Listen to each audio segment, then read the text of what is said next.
encuentra ya casi de vacaciones, pero hoy, aparte de analizar esos temas de actualidad que tenemos sobre la mesa, hay noticias que están aquí para quedarse, de las que no nos gustaría hablar, pero que a veces la actualidad impone. Hoy comenzamos hablando del recuerdo de David Lucas, el que fue secretario de Estado de Vivienda y Agenda Urbana en el Ministerio. Fallecía este lunes a los 58 años. Este político había suspendido hace unas semanas su agenda y su actividad pública después de anunciar que padecía cáncer de pulmón y que iba a someterse a un tratamiento. David Lucas participó en el desarrollo de algunas de las principales políticas de vivienda que impulsó el gobierno, como esa primera ley por el derecho a la vivienda, también esos programas de rehabilitación financiados con los fondos europeos, también el plan de vivienda en alquiler asequible, el diseño de ese plan estatal de vivienda 2026-2030 y también esa transformación del SEPES en esa entidad estatal de vivienda como es Casa 47. Este secretario de Estado de Vivienda dedicó buena parte de su carrera a esa política municipal en la localidad de Móstoles, de la que fue alcalde también en Getafe y también en Madrid. Y hoy, desde aquí, nuestro recuerdo y también nuestro pésame para toda su familia. Pero la vida sigue y hay noticias que también son noticias buenas, porque hace tan solo unas horas asistíamos a esa presentación y esa colocación de la primera piedra con la que Viagora impulsa el futuro de los cerros para iniciar la construcción de esas primeras viviendas. La compañía ha puesto en marcha ya en una primera fase y prevé lanzar 2 nuevas promociones el próximo mes de diciembre, consolidando esa apuesta por este nuevo barrio de Madrid. En el acto participaba también el consejero de Vivienda, Transportes e Infraestructuras de la Comunidad de Madrid, Jorge Rodrigo, quien decía que en esta primera piedra supone esta primera piedra pues un paso muy importante para seguir incrementando esa oferta residencial dentro de la Comunidad de Madrid. Y en las imágenes, para que los que nos estén viendo por YouTube, estamos viendo imágenes de lo que ocurrió allí, de ese acto simbólico, de esa colocación de esa primera piedra de este residencial que Viagora ha llamado Iroko. Y junto a Jorge Rodrigo estaba el presidente de la Corporación Viagora, Juan Antonio Gómez Pintado. Destacaba en un momento determinado de esa presentación cómo esa colaboración público-privada ha sido muy importante y necesaria para llevar a cabo estos desarrollos. Y esta primera promoción pues va a estar compuesta por 155 viviendas para seguir esas, como les decía, esas 2 promociones en esa primera fase que van a sumar 528 viviendas. Y allí se encontraba Patricia Hernández, de CEO de Viagora, que va a tener pues un peso muy importante, a la que hoy hemos pedido que venga a visitarnos a estos estudios, porque a partir de hoy se inician las obras y es un hito muy importante para la compañía. Patricia, bienvenida, buenos días, ¿cómo estamos? ¿Qué tal? Y enhorabuena. Buenos días, Elena, muchas gracias. ¿Qué tal todo?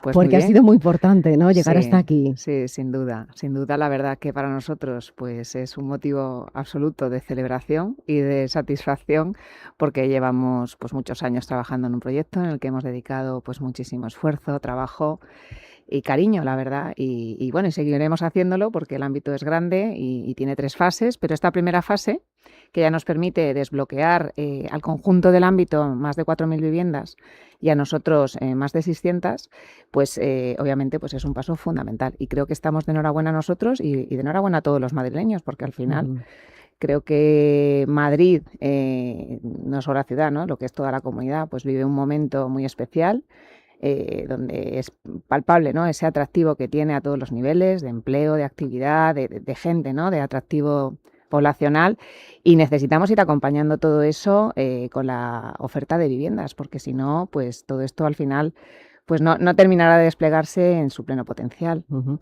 allí pudimos ver esa presentación tan importante, como decíamos, porque asistir a esta primera piedra lo pensaba, ¿no? Dentro de unos años veremos esas viviendas, diremos que habíamos estado allí estaban también algunos de los políticos de la Comunidad de Madrid, encontraba María José Picho, también el viceconsejero José María García, estaba Miriam Peón, estaba Sara Aranda, había muchas personalidades y también todo el equipo de Viagora al completo. Y vi a alguien muy emocionada que era Rocío Navarrete, directora de urbanismo de Viagora y también vicepresidenta de esa junta de esa compensación de los cerros, en un momento en el que Juan Antonio la nombraba, porque ha sido, hay que entender, un trabajo muy importante con muchas luchas para sacar adelante este proyecto y tengo que decir que estaba muy emocionada y mucho por lo que supone esos años de esfuerzo. Claro, claro, y es que es normal, ¿no? Al final necesitas personas pues muy tenaces, con mucho conocimiento técnico, pero luego también, ¿no? Ese carácter y esos skills que dicen ahora más personales, oye, para seguir impulsando, para no decaer, porque al final el urbanismo es muy ingrato muchas veces, es muy costoso en el tiempo, es largo, a veces pierdes la esperanza, a veces parece que no vas a llegar, a veces hablas y dices, a este ámbito llevo aquí 20 años. Bueno, sí, pero todo llega, parece que no porque va lento, pero al final, yo siempre digo que al final acaban culminando, ¿no? Y ayer, bueno, fue una muy buena muestra de que aunque a veces parece que no pasa nada, sí pasan cosas. Sí pasan cosas, sí, hay que contarlas. Y las personas efectivamente están detrás de son claves y Rocío, sin y del duda, esfuerzo que hace, claro, del esfuerzo que hace. Sí, la vi sí. muy emocionada, tengo que decirlo. Además, estaba justamente casi detrás de ella. Bueno, vamos a hablar de este proyecto y de muchos más, pero también decías tú que el urbanismo a veces es ingrato, pero hay veces que se pasan cosas y pasan cosas muy buenas, porque se ha firmado un convenio entre el Ayuntamiento de Leganés con el Colegio Oficial de Arquitectos de Madrid para obtener lo que han denominado el visado de calidad, visado convenio ayuntamiento, el VCA, para que les vaya sonando, con el que se pretende reducir la burocracia y agilitar esa tramitación de esos nuevos proyectos urbanísticos que busquen instalarse en Leganés. Y con nosotros se encuentra Sigfrido Herráez, decano del COA. Bienvenido, Sigfrido, buenos días. ¿Cómo estamos? Buenos días. ¿Qué tal todo? Bien, si me permites, me sumo al pésame de un considero amigo.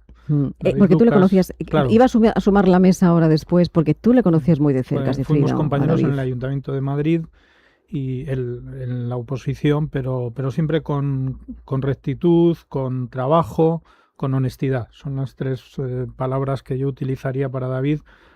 Hasta hace muy poco todavía se acordaba de una equivocación que cometió por sus equipos, etcétera, y que enseguida me llamó a mitad de tarde para pedirme perdón. Eso que es inusual, bueno, yo creo que imposible en este momento en política, le deja en su justo lugar, ¿no? Era un personaje, ya digo, trabajador, honesto, magnífico. ¿Cuándo fue, Sigfrido, la última vez que viste a David Lucas? Hace días. Tengo que decir que hubo un acto en el Colegio de Arquitectos del Gobierno, estuvo con su ministra y siempre le preguntaba últimamente por un accidente que había tenido menor de pierna, de rotura de pierna, y ahí estuvimos comentando. Yo no sé si en ese momento ya sabía algo, ha sido todo muy rápido, muy desastroso, ¿no? Y también aprovecho para felicitar a Vía Ágora, a Juan Antonio, su equipo, por hacer las cosas bien. Siempre, ya lleva muchos años haciéndolo bien, se rodea muy bien con personas como la que hoy tenemos en nuestra mesa, y eso da como resultado pues que efectivamente vaya como por delante de los demás, que es lo que ha ocurrido en Cerros, posiblemente en Aijones y Berrocales, es decir, está haciendo las cosas bien. Pero hago una referencia a esos tres desarrollos que gracias a una posibilidad que da este Ayuntamiento de Madrid, que es la simultaneidad, está pidiendo licencias y entregando viviendas a la vez que siguen las obras de urbanización. Eso la gente ya cree que es lo normal y lo que pasa en todos los sitios, y no es así. No es así, Patricia, no. Quiero hacer referencia. Porque esto lo que tiene de especial es lo que decía Sigfrido, la simultaneidad de las obras de urbanización con la ejecución también de las obras. Sí, efectivamente, y de hecho nosotros obtuvimos ese certificado de simultaneidad hace escasas semanas. Y hoy ya ayer estamos poniendo esa primera piedra y bueno, como decía Sigfrido, sí, que se me había olvidado el nombre. Como decía Sigfrido, pues hemos sido los primeros en el ámbito gracias a esa herramienta y otras, porque también es que es verdad que la Comunidad de Madrid y el Ayuntamiento de Madrid verdaderamente pues sí que encontramos grandes aliados a la hora de desbloquear estas cosas, porque tenemos esa posibilidad de simultaneidad, pero además es que la Ley de Madrid última del suelo nos permitía también solicitar licencia aunque no esté inscrita la reparcelación. Entonces, estas cosas que son pequeños detalles en los que luego se dice el diablo está en los detalles, pues estos son los detalles en los que te permiten pues luego realmente pues ganar incluso un año, ¿no? Respecto de otros lugares donde hay que pues esperar que se completen otros hitos, ¿no? Sigfrido, decía yo ese convenio, ¿qué tiene de especial ese convenio para vosotros, para el COAN y para ese Ayuntamiento de Leganés? Es un convenio de esperanza, es un convenio que el Ayuntamiento, los técnicos, el propio alcalde, creen que van a cortar los tiempos de licencia en 3-4 meses. Yo creo que va a ser más. Al final, y para que nos entiendan los que nos están escuchando, es un checklist, una lista de cuestiones que vamos a comprobar en el visado, que hasta ahora no se comprobaban.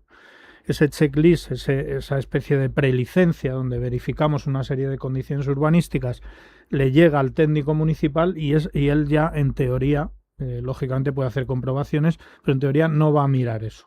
Con lo cual va a ahorrar mucho tiempo en su expediente de licencia y ojalá hemos quedado el alcalde y yo mismo antes de elecciones, por tanto en un plazo razonable de 3-4 meses, verificar un poco los resultados de este expediente, de este acuerdo convenio que va a dar como consecuencia un camino distinto pero abierto a todos los demás. Es decir, el que quiera va a seguir yendo al Ayuntamiento de Leganés a pedir su licencia de manera directa con su proyecto visado del colegio y solamente los que elijan este camino harán un visado ligeramente distinto y entrarán de una manera directa en esa ruptura de tiempos, vamos a llamarlo. Sí, porque esta es una herramienta voluntaria que, como decías, el primer objetivo es acortar esos plazos y llegar hasta los 3 meses, lo que puede permitir incluso la llegada de mayor inversión, ¿no?, hasta esos lugares. Esperemos que la consecuencia sea que los promotores vean ventajas en determinados ayuntamientos.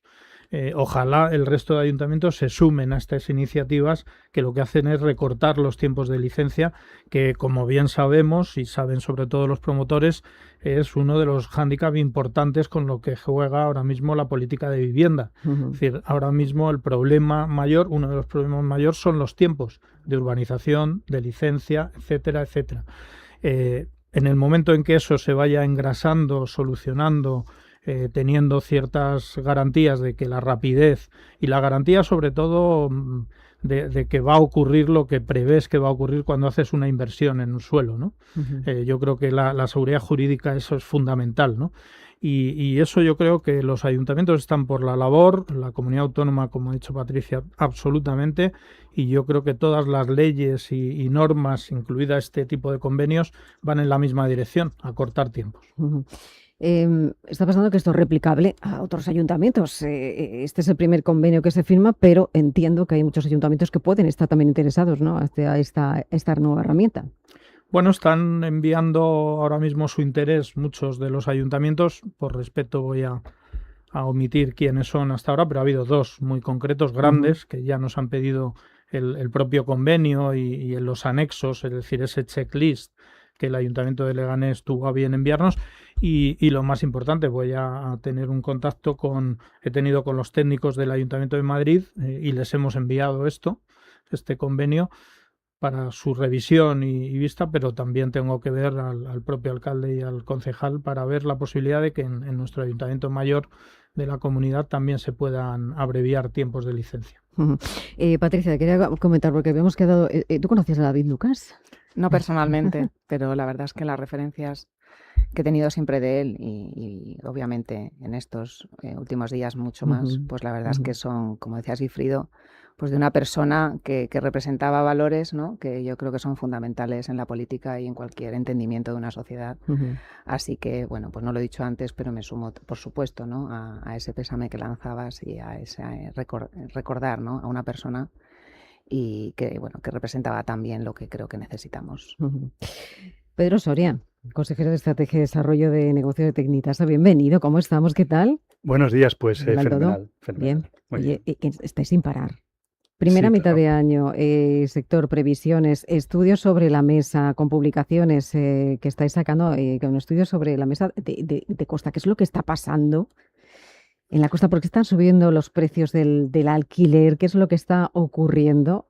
Porque esto suma y sigue, ¿no? Suma y sigue. Un sector inmobiliario muy, muy dinámico, y cuando llegamos a verano nos gusta pulsar un poquito qué pasa en costa, ¿no? Cuando ya hablamos de alquiler vacacional, ya todo se nos ilumina un poquito esa zona de descanso y esos días un poco de recargar pilas. Y lo que estamos viendo, pues, es un mercado que sigue muy dinámico, que tiene crecimiento en precios de alquiler vacacional. Nosotros analizamos el coste realmente por semana, partiendo evidentemente de un apartamento tipo y viendo un poco lo que es la evolución. hemos observado un incremento en el precio medio de un 6,5%, o sea, el precio sigue subiendo, pero es cierto que vamos viendo cierta moderación. Estamos hablando en otras temporadas de incrementos por encima del doble dígito, ¿no? A pesar de eso, bueno, redistribución un poco del crecimiento de las subidas, porque siempre hay subidas, es lo que no hay es ajuste en este precio. Y realmente, como te decía, un mercado pues muy dinámico, pero con ese escenario de mayor moderación, ¿no? Eso es el primer resumen un poco de lo que es lo que apreciamos en primer lugar, ¿no? Porque decíamos, el estudio ve cómo ese alquiler, esa oferta o ese alquiler vacacional está subiendo. Ese incremento del 6,5% es un incremento a tener en cuenta, es muy importante, pero está ocurriendo también que, por ejemplo, en zonas como previsiblemente se esperaba que esa subida de precios fuese más acusada, por ejemplo, en Málaga se están manteniendo esos precios, siguen más altos, pero ya no lidera esos incrementos. ¿Qué es lo que está ocurriendo en el mercado? Bueno, como te decía antes, hay zonas que han tenido unos crecimientos muy importantes en los últimos años y tienden a esa moderación, ¿no? En el caso concreto de Málaga, el año pasado el crecimiento era de un 12%, y este año evidentemente estamos viendo que es un crecimiento ya muy moderado, tendiendo prácticamente a precios iguales que los del año pasado de media, pero Málaga sigue liderando el precio en cuanto a precios más altos. En este caso sigue siendo Marbella y Puerto Banús el que realmente tiene ese tope que estamos hablando de 3.800 euros la semana, insisto, para un activo que es un apartamento de promedio 80 metros. No estamos hablando evidentemente de tipología de villas y algo así, que ya los precios se disparan, ¿no? Digo lo que sería el ultralujo, ¿no? Lo que sería ese ultralujo. Bueno, más ¿no? que ultralujo, otra tipología diferente. Hay factores que evidentemente intervienen mucho en este precio, entre ellos la tipología. No puedes comparar un apartamento de 2 dormitorios con una villa de 500 metros, ¿no? Evidentemente son tipologías diferentes, pero sí que influye, como te decía, todo lo que es la parte del propio activo en sí, la ubicación, esa superficie, esa tipología y luego sobre todo la cercanía o no a la playa, ¿no? Esto es una cosa que evidentemente nos marca a todos, ¿no? El poder salir casi caminando y llegar a la playa, ¿no? Al final, como te decía, vemos que en zonas que tenían un crecimiento muy alto se va moderando y en zonas que tenían crecimiento pero no tan alto y que hay un poquito más de desarrollo, está creciendo más. En este caso, todo lo que es el arco mediterráneo, podríamos decir casi de Tarragona, bajando por todas las provincias hasta llegar a Murcia, pues los incrementos son superiores al 8%, ¿no? Son todavía incrementos importantes. Cádiz también, que el año pasado tuvo un incremento muy importante también, por encima del doble dígito, sigue por encima del 8%. Granada, el trocito de costa que tiene, pues también un incremento importante. Y luego ya el resto de destinos crecen, pero con porcentajes más bajitos, más moderados, ¿no? ¿Cuáles son esas previsiones que hacéis? Bueno, hemos pasado, siempre nos gusta hacer aquí en los últimos programas cómo ha sido la evolución de este primer semestre del año, con qué nos podemos encontrar en el segundo. ¿Cuáles son vuestras previsiones para la segunda mitad del año o para incluso el año 2027? ¿En general del mercado? En general del mercado, del alquiler vacacional. Del alquiler vacacional va a seguir evidentemente con dinamismo, con crecimiento. Pensamos que lo que ha pasado ahora se va a seguir manteniendo, esa moderación en los incrementos. Tiene que haber evidentemente un límite. Esto conlleva evidentemente, pues al final, un mercado vacacional de mayor nivel, que va muy unido no solo a lo que es el propio activo, sino a todo lo que es el entorno. O sea, al final hay que tener en cuenta también la parte de comunicaciones, de llegada a los destinos, la parte del ocio, la restauración, todo esto influye evidentemente, ¿no? Pero son precios cada vez más altos y lo que va haciendo es tener un turismo de mayor calidad, ¿no? Moderación, como te decía, pero crecimiento. O sea, un mercado sólido y la verdad es que muy anclado al turismo, que sabemos que está absolutamente on fire, ¿no? Y si nos vamos fuera del alquiler vacacional, ¿qué es dónde están esas claves de lo que ha sido ese primer semestre del año dentro del sector y cuáles pueden ser las claves para la segunda mitad de año? Pues fíjate que salvando las diferencias que las hay, es algo parecido. O sea, sigue habiendo crecimiento, sigue habiendo un mercado muy dinámico, pero sigue habiendo incremento y tensión en precios porque si nos ceñimos a la vivienda, sabemos que tenemos un problema de desequilibrio tremendo entre oferta y demanda y por lo tanto mientras eso no se solucione y queda todavía mucho camino para que pase, va a seguir habiendo crecimiento en precios. ¿Qué nos encontramos? Pues que hay un límite, que es un poco la parte de ese porcentaje que se destina a vivienda que marcará un poco el límite de crecimiento en zonas todavía hay crecimiento y evidentemente como promedio, pero luego hay zonas con menos dinamismo donde incluso en algunos sitios se ve ajuste en precios, ¿no? Pero en general el mercado que se está moviendo, el que tiene cierto dinamismo, crecimiento y solidez. Pero tú conocías a David Lucas. Sí, como decía Patricia, no llegas a conocerlo en la parte más personal, pero sí de muchos encuentros y bueno, pues muchas mesas de debate. la verdad que un jarro tremendo de agua fría. Y comparto, o sea, yo creo que buena persona, trabajador incansable, muchas veces en las antípodas a nivel de pensamiento, pero bueno, eso no quita para que yo creo que era un asunto convencido de que había que resolver el problema de la vivienda. La verdad es que una lástima. Tenemos que resolverlo, sí. Bueno, saludo también a José María Gómez Acebo, director de Relaciones Institucionales de Urbanitae. Bienvenido, José María. Buenos días, ¿cómo estamos? Muy bien, encantado. Bueno, no te voy a decir de que no hace que te veo mucho tiempo, porque te veo cada martes aquí, en estos micrófonos de Intereconomía. Bueno, aquí venimos, fíjate, que estáis marcando el ritmo, y me atrevería a decir, de ese segmento de inversión alternativa, con unos datos sorprendentes también para esta primera mitad del año, porque habéis elevado el volumen de transaccionado en un 44% hasta llegar a los 158 millones. Pero además continuáis concentrando la actividad en ese direct investment, ese modelo de adquisición que integra esos inmuebles y que lo lanzaste hace un año. ¿Cuáles han sido vuestros, digamos, ejes fundamentales para estos resultados durante esta primera mitad del año? Bueno, nosotros seguimos haciendo lo que empezamos a hacer en 2019 en cuanto tuvimos licencia, que es facilitar financiación a los promotores, normalmente con la aportación de capital, y me ha gustado mucho la intervención sobre poner en valor el tema de los tiempos en licencia. Al final, el tiempo significa dinero, porque los inversores nos comparan nuestra inversión con las de activos de renta fija y dices, si vas a tardar, me vas a dar un 20%, pero me vas a dar en 2 años, no me sirve lo mismo que si me lo das en 4, porque para eso tengo alternativas. Entonces, eso significa que el inversor exige más retorno, y al final todo acaba en que la vivienda sale más cara. Entonces, si cortemos tiempos, conseguiremos. El primer gran objetivo es que haya más vivienda asequible. Urbanitae hemos seguido trabajando con promotores, aquellos nos traían operaciones viables y financiables, y nosotros poniendo ese capital en la parte de inversión directa, lo que es una área nueva. Ahora representa más o menos el 12% de nuestra inversión, que permite a los inversores adquirir propiedades completas e integrales, pero seguimos muy orientados a aportar capital a los promotores, que es la parte esencial para iniciar una promoción sobre suelo finalista. Necesitas dinero porque el banco no te va a financiar la compra de ese suelo, y nosotros estamos ahí para aportar ese capital. Y luego en la parte de deuda, en aquellas operaciones que los bancos no financian, que normalmente es todo lo que va antes del suelo finalista, que los bancos no financian en general desarrollos de suelo, y sobre todo después lo que es vivienda que va destinada a una venta final, tipo vivienda de lujo. Eso lo financiamos también con operaciones vía deuda. Así que entre las dos, pues mira, hemos conseguido este semestre devolver más de 68 millones de euros a nuestros inversores, que han beneficiado a 60.000 inversores, y seguimos con TIRES siempre por encima del 10%, seguimos con la hoja de servicios inmaculada, en que no hemos perdido dinero nunca en ninguna operación, llevamos más de 300 financiadas, y la TIR media de nuestras operaciones está en torno al 12%, así que estamos muy contentos.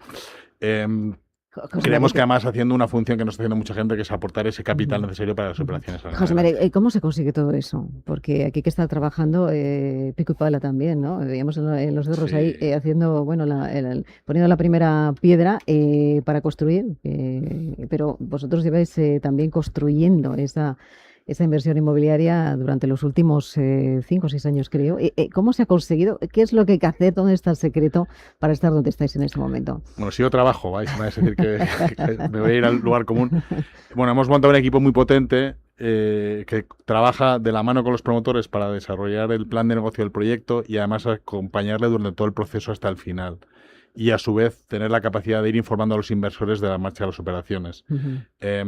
Nos dedicamos mucho tiempo y mucho esfuerzo, y cuando una operación se tuerce un poco, todavía más. O sea, somos un poco como el ejército americano, que no deja un soldado al otro lado de las líneas enemigas, y nos gastamos lo que haga falta si una operación se atasca para sacarla adelante y ayudando al promotor y seguir haciendo. Entonces queremos ser su socio a ese promotor, darle todos los medios, por supuesto empezando dando los recursos financieros que necesita, pero luego todos los medios necesarios para que la operación sea un éxito. Y de esta forma los inversores van viendo que su dinero con nosotros está bien protegido, que salen buenas rentabilidades, y nos van acompañando. Nos gustaría ir más lejos. Al final la rentabilidad comparada de nuestra inversión frente a otras de riesgo parecido funciona siempre y cuando los tiempos funcionen. Por eso mi insistencia en que si conseguimos que los tiempos se acorten, pues la gente invertirá más y estará más cómoda. Si no, dirá, pues para sacarle un 4% me meto en en letras del Tesoro y me quedo tranquilo. Y esa diferencia entre el 4 probablemente tiene que ver mucho con los tiempos de licencia. José María, hay más cosas, porque estamos hablando de esa primera mitad, de lo que ha ocurrido, pero también en la segunda mitad, bueno, queréis ampliar esa diversificación, viéndose a ese lanzamiento también de dos propios fondos de inversión, uno de deuda y otro de equity. Bueno, nosotros tenemos una base inversora, originalmente era de pequeños inversores, luego fuimos ampliando a family offices, a gente que coinvierte con nosotros, y el siguiente paso natural es ir ya a inversores más institucionales. Tenemos una clase de activo que funciona bien, la gente quiere invertir en promoción en España, tiene todo el sentido hacerlo, dado que tenemos un déficit de vivienda tan grande que alguien tendrá que construirla y hay que poner dinero para ello, y siempre decimos, hay que atraer capital internacional para desarrollar nuestros proyectos. Pues a lo mejor no hace falta ir tan lejos. En España, si lo estructuramos adecuadamente, también tenemos capital suficiente para apostar por el crecimiento en el parque residencial de nuestro país. Así que nuestra idea ha sido constituir una gestora, hacer vehículos y agrupar para que, es verdad que no todas las operaciones salen perfectas, y si tienes una cartera diversificada, pues unas compensarán con las otras y al final acabarás teniendo un retorno ajustado a riesgo. ¿Tú conoces a David Lucas? Yo no lo conocí, o sea, no, aquí podría decir lo contrario, pero sí que tengo referencias de que era un trabajador incansable y como quizás las propuestas que hacía de política de vivienda nosotros no pensábamos que eran más adecuadas, pero había alguien que estaba realmente preocupado en hacer que las cosas funcionaran, así que mi más sentido pésame a la familia. Bueno, vamos a hablar de proyectos, de grandes proyectos, seguimos hablando porque, Patricia, quiero hablar de este gran desarrollo urbanístico, lo que supone para vosotros. Decía que tiene previsto desarrollar, en Los Cerros tenéis previsto desarrollar en torno a 2.000 viviendas en 3 fases, y hablaba precisamente de la protección de alguna de ellas. ¿Qué tanto por ciento van a llevar algún tipo de protección estas viviendas, Patricia? Pues en Bueno, Los sí, Cerros creo que el 50% de las viviendas de Los Cerros son protegidas.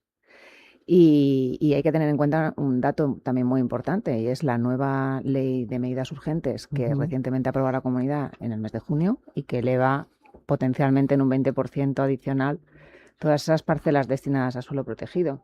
En los 14.300 viviendas que se suelen mencionar de Los Cerros no está incluida esas que podrían alcanzar unas 1.400 viviendas más, ¿vale?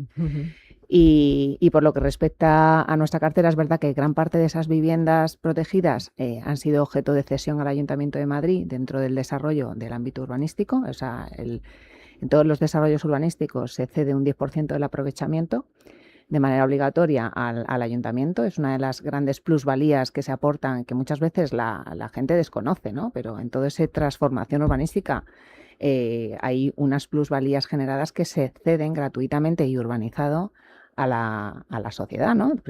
Y en este caso, además, el Ayuntamiento te dice, oye, pues entrégamelas preferentemente en protegida, ¿no?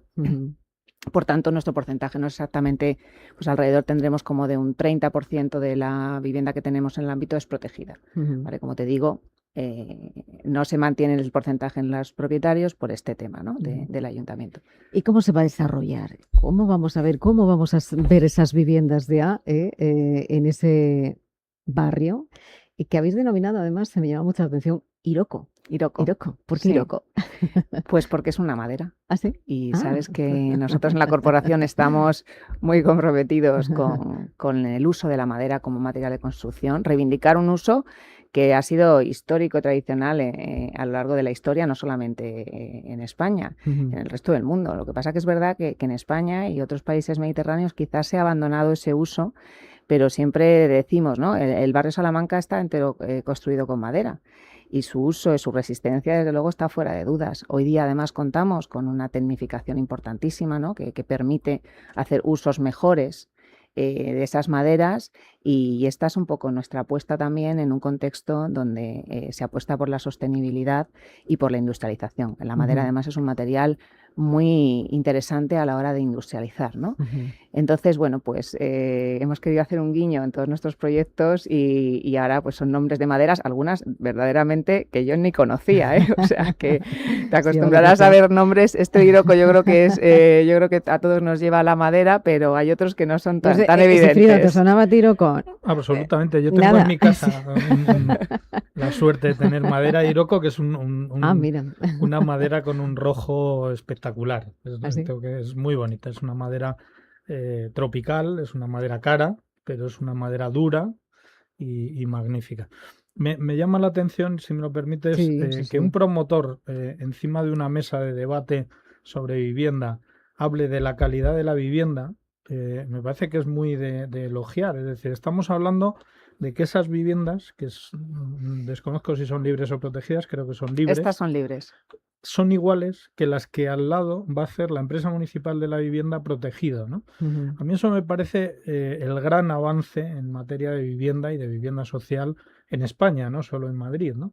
Que un joven, por sus circunstancias económicas, no cambie de vivienda o de forma de vida, porque realmente estamos hablando no solo del interior de la vivienda y de cómo es la estructura y cómo es la cubierta y cómo es todo lo que tiene que ver con la construcción de una vivienda.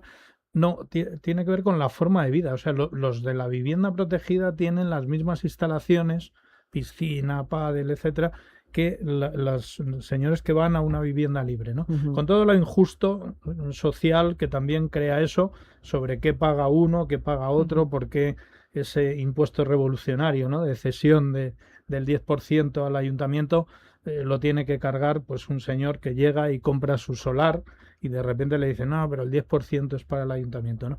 Bueno, yo creo que está superado ese debate, es decir, es un debate que ya no es de derecha ni de izquierda, todos tenemos muy claro en los desarrollos. Yo fui presidente de la Junta de Vallecas, la más grande que se ha desarrollado en Madrid hasta ahora, y efectivamente todos sabíamos que teníamos que pagar parte del metro, que teníamos que ceder a la empresa municipal de la vivienda una serie de solares protegidos, etcétera, etcétera. Y todos los promotores estaban conformados en algo que ya socialmente es así. Y luego lo segundo que me quería referir, porque tiene que ver con un Urbanitae. Fíjate, Sigfrido, en esa colaboración público-privada de la que hablaban ayer, tan necesaria, porque decía el consejero Jorge Rodrigo, es que no nos queda más remedio que construir, construir y construir. Y la colaboración tiene que ser fantástica entre ambos, entre la empresa privada y la administración. Eso es un punto importante. Ha introducido un punto Urbanitae que me parece fundamental, que es la financiación. Es decir, no hay tanta financiación como nosotros creíamos en los bancos, en las entidades financieras para los promotores en España, y aparecen estas figuras que son fundamentales, lo digo desde el punto de vista interesado, es decir, el arquitecto trabaja porque existe la promoción, y existe la promoción porque existe la financiación, ¿no? Que Urbanitae haga posible que gente con medios limitados llegue a la posibilidad de desarrollar una promoción, parece fundamental. Son dos ideas de los dos que han intervenido a resaltar muchísimo. Y nos seguimos resaltando porque este proyecto tan especial, yo veía a la gente ayer tan emocionada y tan ilusionada, además, que está bajo ese paraguas tan importante de la sostenibilidad, de la industrialización, de esa eficiencia energética, también de ese recurso hídrico que va, bueno, el 40% creo que se va a utilizar menos del agua en obra. ¿Cómo va a ser, Patricia? Porque aquí hay gran cantidad también de zona verde, ¿no? Este desarrollo lleva una gran cantidad de zona verde que acompaña a esas viviendas. Efectivamente. Bueno, primero en cuanto al tema de ahorro, ¿no? En recursos, pues todo esto te lo aporta la industrialización, ¿no? Que es otra de nuestras apuestas. Nosotros apostamos por la madera y apostamos por la industrialización como medidas para transformar un sector que necesita transformarse sí o sí. Y luego hablamos del ámbito, es que el ámbito honestamente es una maravilla, Sí, o sea, la verdad que todos sí. los ámbitos de Madrid, porque Sí. es verdad que tienen unos equilibrios de zonas verdes, vamos, yo creo que bueno, sobredimensionados, son espectaculares. Pero concretamente los cerros lo es más, o sea, los cerros tiene 470 hectáreas en total y tiene 170 de zona verde. Solo un 12% está edificado. Esto es un lujo para todas las personas que vayan a vivir allí. Un pulmón para Madrid. Exactamente. También, Además, yo creo que, fíjate que puede parecer que está lejos, pero está muy cerca. Está a 10 kilómetros de la estación de Atocha. En coche tardas alrededor de 15 minutos.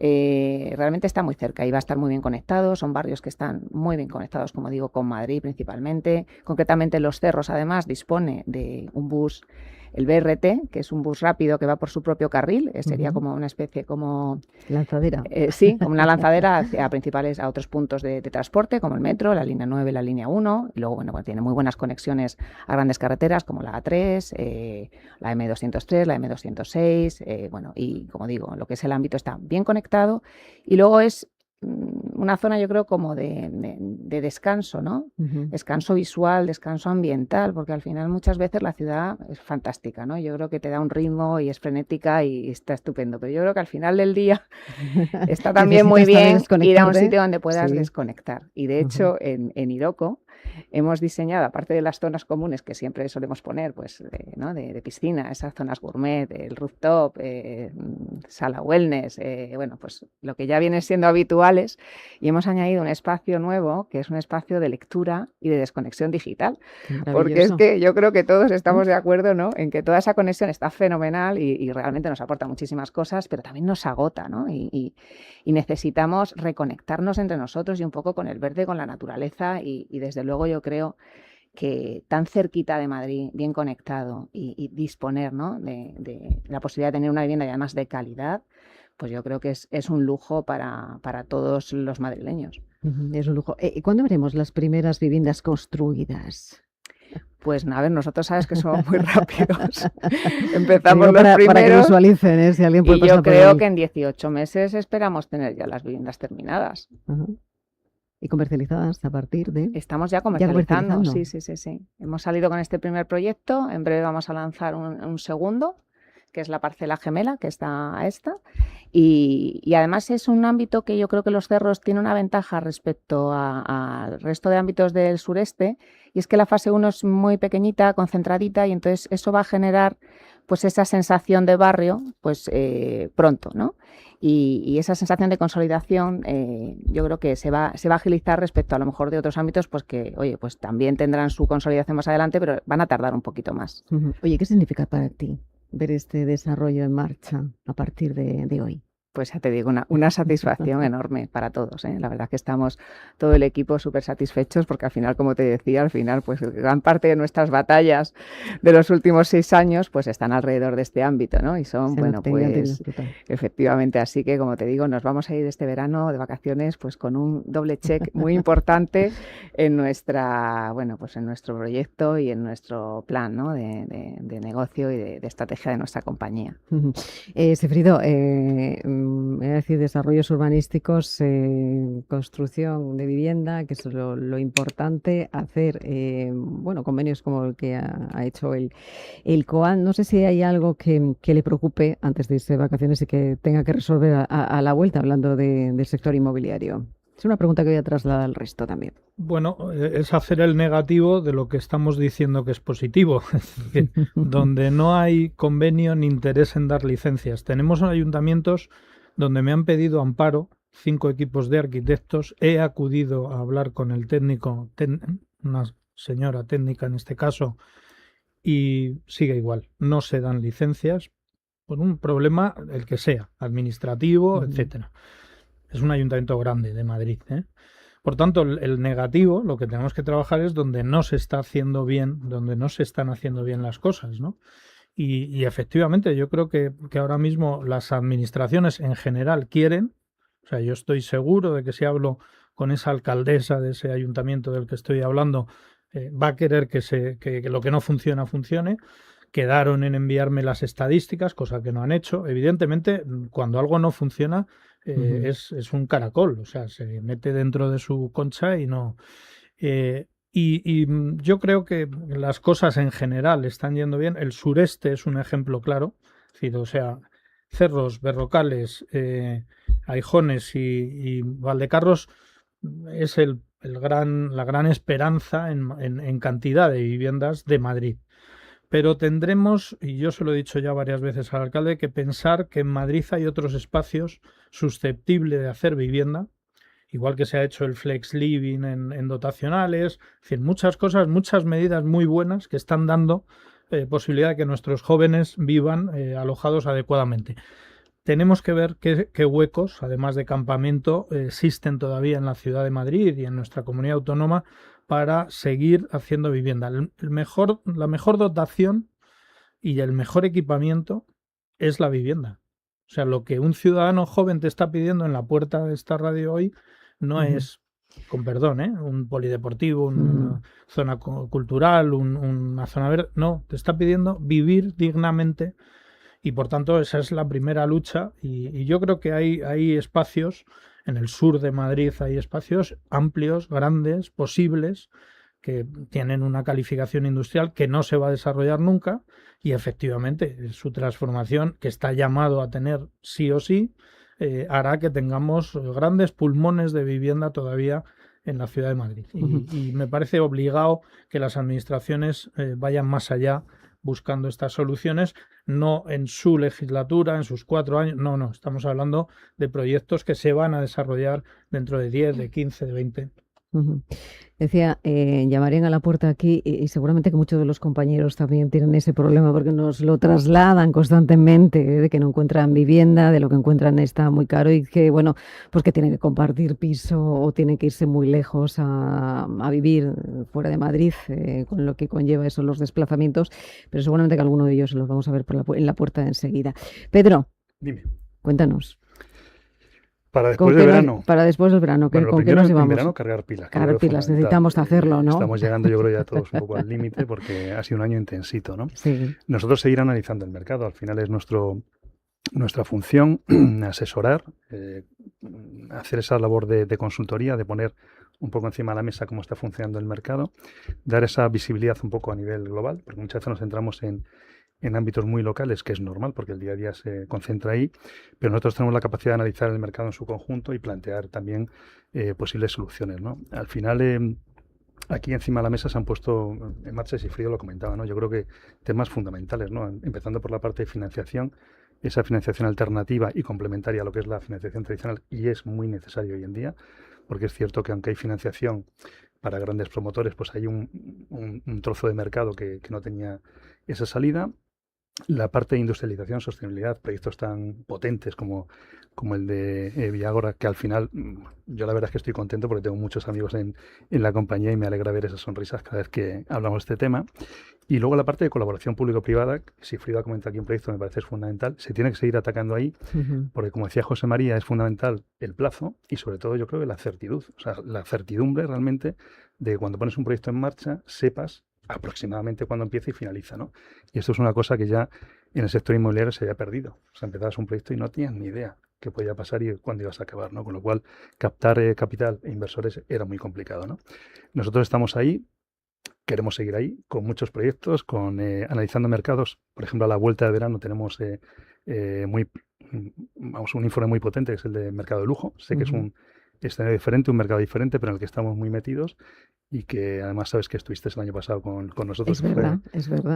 Y sorprendentemente, me sorprende. Sí, además, con datos sorprendentes. Lo haremos en Marbella otra vez, además en este caso el día de mi cumpleaños, el 6 de octubre, bien, para pues que os guardéis. Adelantadas felicidades. Sí, y bueno, estamos trabajando en proyectos de este tipo, la verdad es que muy potentes. Seguiremos generando informes e intentando dar un poco de transparencia al sector.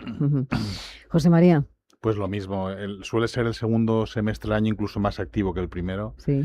Tenemos algunas operaciones en cartera, tenemos una operación ya hacer más de 300 viviendas, una promoción en Valencia. Al final, cuando hablas de que Urbanitae financia, en nuestro caso no solo financia, es que además se asocia al promotor como socio de capital. Se está haciendo que permite a sus inversores estén siendo promotores ellos mismos de la mano de un promotor de primer nivel a que acompañan como socios de capital. Y luego al final vamos a hacer cada vez más operaciones que no son estrictamente de vivienda residencial puro, sino de todas estas fórmulas nuevas a las que nos está llevando, pues que la parte del Build to Rent está un poco cuestionada porque está sujeta a la ley de vivienda y todo lo que es LAU, al final el inversor desconfía, pero surgen otras fórmulas que están funcionando muy bien, desde el Flex Living, residencias de estudiantes, residencias de ancianos, en las que también vamos a participar como promotores de la mano de promotores de primer nivel, es decir, atrayendo inversores que acompañen en esos procesos. Y no solo en España, ¿eh? No. Mercado Italia, Portugal. Tenemos Italia, tenemos Portugal, Francia tenemos también, Francia, ¿no? tenemos Alemania, sí. Y con gente local. Son mercados distintos. Es verdad que los mercados inmobiliarios tienen un componente local fortísimo. Sí. Y hay que entenderlos muy bien, pero una vez que ya conseguimos gente muy preparada, muy cualificada en esos mercados, yo creo que es una oportunidad también de diversificar cartera y tener posiciones en diferentes sitios. Patricia. Pues nosotros seguimos con todo lo que tenemos en marcha, que tenemos 1.000 viviendas en construcción, que no tenemos poco, que ¿no? entregar Que no 500 en este año, que las entregas siempre le añaden ese puntito de tensión final, ¿no? Por la cantidad de elementos que confluyen, ¿no? De permisos y suministros y todas estas cosas que al final siempre te ponen en una especie de gincana final. Lanzamiento, ¿no? de las 600 viviendas que tenemos en Cerros, otro proyecto que también hemos lanzado recientemente en Málaga y que empezaremos obras pues ahora en septiembre, a la vuelta del verano. Y luego tenemos otro ámbito, otro gran desarrollo que tenemos en Sevilla y que bueno, pues que también vamos empujando, que también se encuentra en un momento de madurez pues magnífico y que esperamos también ser capaces de desbloquear en el último trimestre del año. Así que bueno, tenemos faena. Pero unas vacaciones también toca, ¿no? Sí. ¿Cogiendo la maleta ya? Yo creo que es fundamental. Todavía no he hecho la maleta, pero ya estoy pocos días pensando lo que voy a meter en ella. Sí. Bueno, José María, tú también Sí, en agosto. ¿Preparando maleta? En agosto. En agosto. Pero el último es que no ha acabado. O sea, el problema quedan 15 días que van a ser seguro intensos. Bueno, Pedro, también cogiendo maleta. En agosto. O sea, estos 15 días, como bien dice José María, son súper intensos en nuestra actividad, muchísimo. Ajá. Hay que rematar muchos temas y luego ya, una vez rematado así con la conciencia tranquila, sí que irnos a remojar un poquito los pies. Se ve todo de diferente manera, ¿no? Cuando se llega en septiembre. Es como empezar el curso. O sea, yo creo que al final es fundamental tener unos días de desconexión, como bien decía antes Patricia, ya no simplemente digital y tecnológica, desconexión del mundo, o sea, tener tiempo para nosotros, ¿no? Sin móvil ni nada, lo dejamos ahí. Va a ser imposible, eso no va a ser, porque ocurren cosas por el camino siempre. Ocurren cosas. Sigfrido, ¿con la maleta ya? ¿Nos queda un poquito? Yo no. ¿O tiene que seguir llamando a la alcaldesa? Díganos. No, tengo visitas de obra en este mes de agosto. Tengo compañías, ha nombrado Patricia lo de las compañías. Ojalá alguna vez las compañías eléctricas, el canal, la confederación, se sientan responsables del problema de la vivienda como el resto. Es decir, no puede ser que a mitad de un desarrollo urbanístico nos cambien las subestaciones y piensen que en vez de 2 tiene que haber 4 y eso me va a tener a mí en verano yendo y viniendo. Preocupado ahí. Sí. Bueno, tendremos que hacer un programa casi con este asunto y con este tema. Bueno, os deseo felices vacaciones. Nos vemos ya en septiembre, que disfrutéis, desconectéis y descanséis, que son las 3 Ds que yo me he propuesto para este verano. Gracias, José María. Nos vemos la semana que viene, nos queda todavía un poquito, ¿verdad? Seguro. Eso es. Patricia, que descanses. Gracias, Elena, igualmente, descansa tú también. Sigfrido, igualmente que descansemos. Y Pedro, nos vemos pronto y celebramos el cumpleaños, seguro. ¿no? Vamos a apuntarlo. Octubre, Eso es. Bueno, gracias a ustedes, ya saben, les esperamos mañana aquí con otro programa a partir de las 11 de la mañana.